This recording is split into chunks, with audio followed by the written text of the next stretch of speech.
Whether it's your first time in Paris or you're a frequent flyer, there's always new things you can learn about a different culture. Today, we're going to have a look at all the things you absolutely should know before you travel to Paris. Firstly, the best way to get around the city of Paris. Paris is a huge city. It's the capital city of France after all. If you're staying for a few days and really have time to explore, we suggest that you do so on foot. Lots of the main landmarks and tourist spots are completely accessible by walking. If you don't mind walking a few miles a day, you can easily get around the Eiffel Tower, the Sacré-Cœur, and the Louvre. And the best part is, you can find tons of hidden gems if you walk around. There are loads of little bakeries, shops, and beautiful churches to find tucked away that you would never see if you got taxis everywhere. Planning a route before you go is the best way to do it. Get onto Google Maps and pull up a list of all the hot spots you want to visit. Then plan a route that covers all of them. Then, on your strolls between them, you can grab a bite to eat and explore the city at your own pace. The roads are always busy and traffic moves fast, so make sure you take care crossing the road as the cars don't wait. In Paris, people are always bustling in a hurry.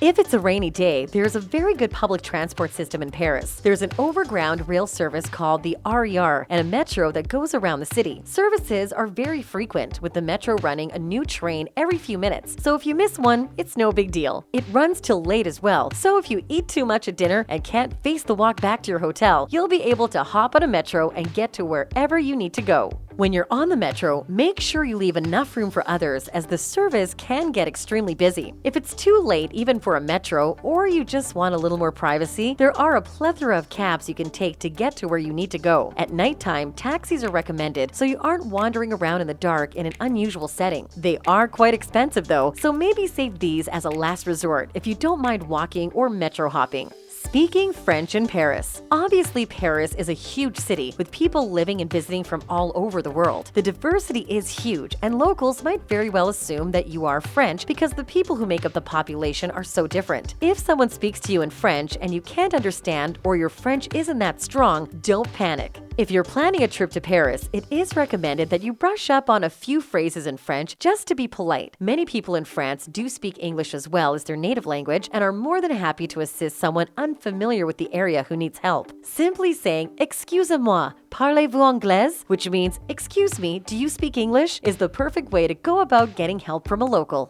When you are shopping or visiting attractions, it is normal for people entering an establishment to greet the people working there and to do so again when they leave. Saying bonjour in the morning and bonsoir in the evening is the perfect way to greet a shopkeeper, and au revoir is how you say goodbye. Almost, if not every establishment you enter will have staff who greet you this way if they see you. One last language tip for today is to remember to say merci. Merci means thank you, and this little word can go a long way. If you remember to say thank you after every coffee at a cafe and after every transaction, as it is a simple but thoughtful gesture. If these simple little phrases are all you know, you'll probably be able to get around the main parts of Paris without much issue. But it wouldn't hurt to brush up on a few common words so you can figure out signposts and things, just in case. The French in general don't like talking too loudly or big groups of people having loud conversations, so talking in a low, quiet voice is the best way to blend in and not be on the receiving end of angry looks. Probably the biggest complaint of native French people about tourists, particularly American tourists, is that they're too loud. How to dress like a Parisian local. Lots of people want to know the best kinds of things they can wear before taking a trip to Paris. After all, Paris is the home of fashion and couture, and many travelers want to look the part. Parisian fashion is not always about big, bold, loud statements, but a little more chic, subtle, and refined. The best bet is to stick to dark colors with a little layering. For example, a blazer or a scarf. Parisians aren't known for huge labels and brands splashed across the front of their outfits. So if you want to have a bold accessory or item on your outfit, perhaps keeping it to just one is the best idea if you want to blend in. Jeans are widely acceptable day wear, especially if they're neat and not ripped. Sneakers or trainers are not worn in the evening and not usually in the day by adults unless you're playing sports or walking for miles. Keep athletic wear to the gym only, as Parisians do not tend to wear their gym or sport clothes out and about. The former editor editor-in-chief of French Vogue, Karine Rothfeld, once said about Parisian style, perhaps the most important way to achieve Parisian style is to work on the aspects that are more mental than exterior. Perfect your posture. Feel confident everywhere you go. Clothing can only do so much. Parisian style is more than skin deep. So if you're not sure what to wear, perhaps keep this in mind and concentrate more on your external behavior than rather worrying too much about your sense of style. Remember to slow down and take it easy. In France,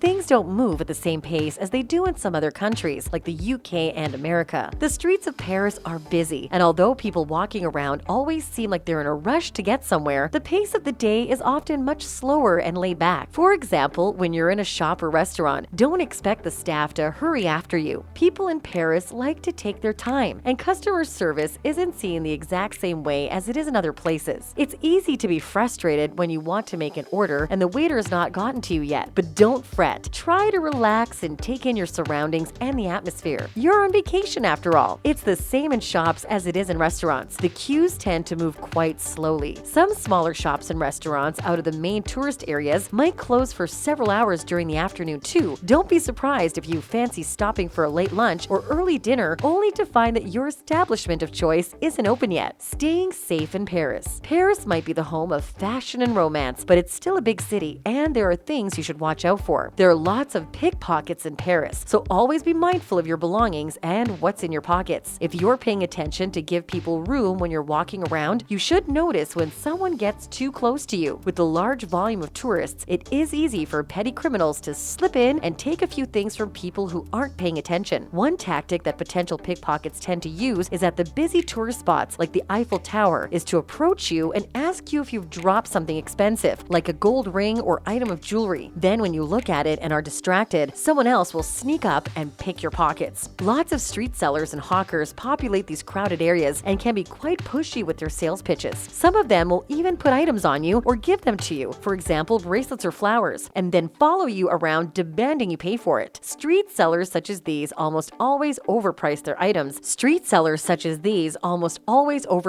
items. And if you go into a souvenir shop nearby you, you'll find the same little souvenirs for much cheaper. So it's always recommended to shop there for trinkets to take home. It can be awkward to deal with pushy street vendors, but just politely say no and walk away firmly. The most important thing to remember is to enjoy yourself. You are on vacation after all. There's lots of amazing places for unforgettable photos. And remember to stay hydrated by taking advantage of the free water fountains situated all around the city. And if you do get a little lost, there are lots of free Wi-Fi spots, so you can go online and find a map. Just remember to have fun. Thanks for watching, and goodbye. Au revoir.